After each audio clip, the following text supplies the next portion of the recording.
So moving on then from correcting our angular misclosure to 360 degrees. That's the crucial part before we move on to using the forward and back bearing method to calculate our whole circle bearings.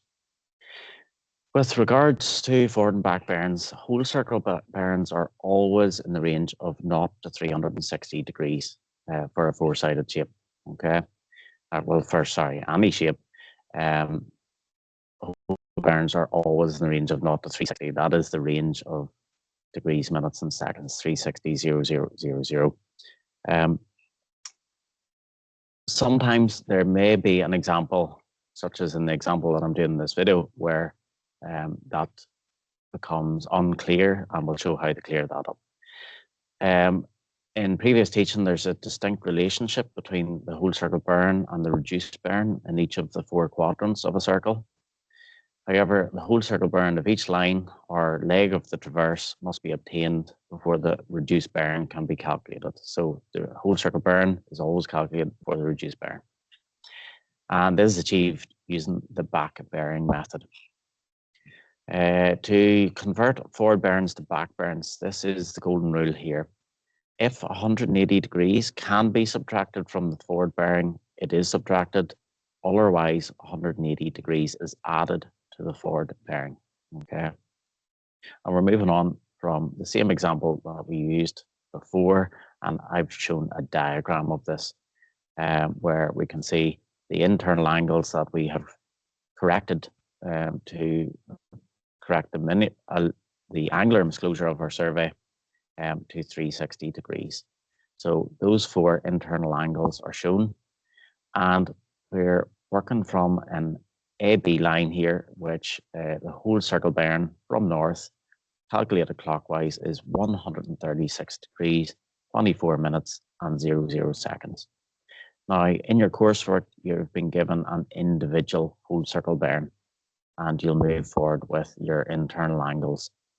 So what that means for you individually is you'll take your whole circle bearing and start this next process.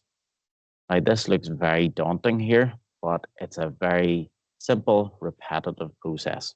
Okay, I've included the diagram on the right-hand side, the internal angles, the fact that the whole circle bearings are always in the range of 0 to 360, and the bearing rules. Okay, so what we see in this example, and I'll tie this in with your coursework example after, is we simply state down your whole circle bearing AB, and we state down the angle. In this case, 136 degrees, 24 minutes, and 00 seconds, which is dictated to you in this example. So we apply the forward and back bearing rule. Okay, can we deduct 180 degrees from that there? No, we cannot. So the rule is simply you apply that rule first. So in this case, we have to add 180. So we use our calculator using the degrees, minutes, and seconds function again, and we tally those two together. That gives us 316 degrees, 24 minutes, and 00 seconds. I have, instead of using the symbols here, I've just abbreviated to the DMS system. It's easier for me. Following that there, so we state that down as the back bearing AB, okay, the back bearing AB line, okay. Then we very simply add the internal angle, and the next internal angle that we have is at B, okay. So we take our figure, 98 degrees at B, 98 degrees, 22 minutes, 40 seconds, and we add those two together. We always add the internal angle. That gives us a whole circle bearing BC of 414 degrees, 46 minutes, and 40 seconds. Now, as we noted before, the whole circle bearings are always in the range of 0 to 360. So that can't be possible. The way we correct that there is if you go over 360 degrees and you get a figure above that there, you deduct a full 360 degrees from that there. It's part of the back bearing rule, and it basically means that we have transited through a full circle in order to get to the line BC. When we deduct that there, we get 54 degrees, 46 minutes, and 40 seconds. If I can show you on the diagram here, it's hard to show with the mouse, but it gives you a visualization. That's why the diagrams are important. The whole circle bearing is 136 degrees. So if we measure from north, we can see that in the second quadrant, we're between 90 and 180. So if it looks right, it's not too far away. And the same with BC, it's now in quadrant 1, and from a north line at B, circulating clockwise to C, you can see that it looks approximately right. So that's one of the first checks that you'll visually do if you have a diagram of it. The good thing about this now is that we have now noted down our whole circle bearing BC, and it's a very repetitive process. It's exactly like being back to the start where we started out with whole circle bearing. So the next thing is, again, apply the back bearing rule. Can we deduct 180? No, we can't from 54. So we have to add it. Again, that gives us our back bearing. We add our internal angle at C, which is 87/14/20. And that gives us our whole circle bearing CD. Again, if you had a north line at C and you measure clockwise from north round to D, it looks approximately right. So you know that there's nothing outstanding there. And hopefully you continue on with the process. Again, it's just like being at the start. Can you deduct 180 from it?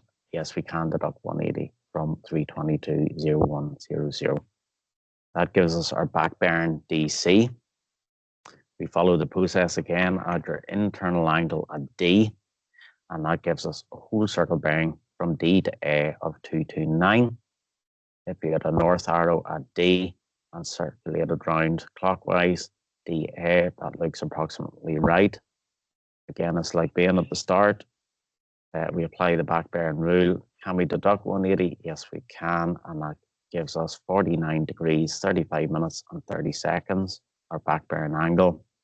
We finally add the internal angle at A, which we have corrected to 86/48/30, and that tallies the whole circle bearing back of AB. That is the benefit of using this forward and back bearing method, is that it basically ties in with how we started. So it's how we transit around the whole survey, and it gives us a check. You will have much more accurate answers based on whether we used a 1 second theodolite or 5 second theodolite. So you may have some rounding error. So there will be a very small tolerance of 2 to 4 seconds there for your assignment example. And basically what we then do, we take all the information out of that table once we have finished it and it's correct. So we tally down the whole circle bearing AB, BC, CD, and DA, and we put that onto the next sheet of the slideshow, which has frozen.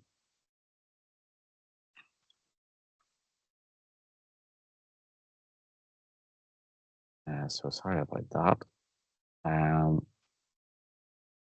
Just sharing that for a second, and I'll share this.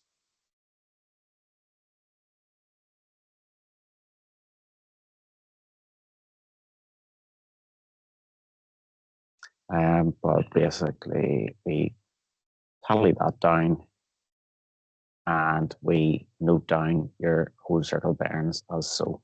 Okay, and then we can correct those using the quadrant rule to give you your reduced bearings. And that basically completes the whole circle bearing calculation. And now we move on to the Bowditch table.